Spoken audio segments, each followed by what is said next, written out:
Enquête sur les détournements, Ferdinand Ngo frappe un grand coup au tribunal criminel spécial. Enquête sur les détournements, Ferdinand Ngo frappe un grand coup au tribunal criminel spécial. Le tribunal criminel spécial, TCS, se retrouve dans l'impasse alors que les enquêtes sur les détournements de fonds impliquant des ministres et des directeurs généraux stagnent, en raison du blocage orchestré par Ferdinand Ngo, secrétaire général de la présidence de la République, selon les informations de lanceur d'alerte Boris Berthold.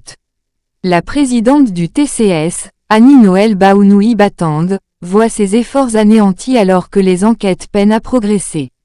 Les requêtes d'auditions envoyées par le TCS au ministère de la Justice restent lettres mortes, enterrées au secrétariat général de la présidence, contrôlé par Ngo.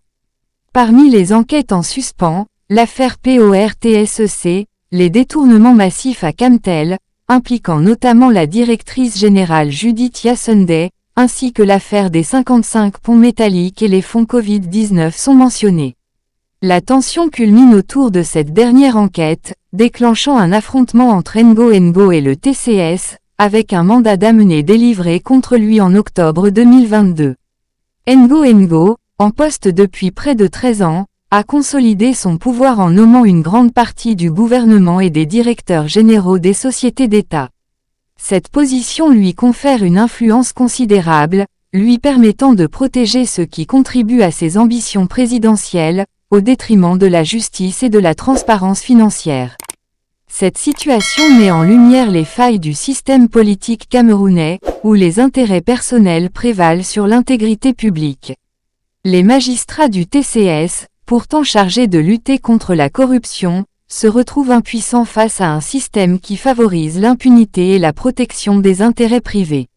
Face à cette crise, il est crucial que la justice soit rendue et que les responsables des détournements soient tenus pour responsables.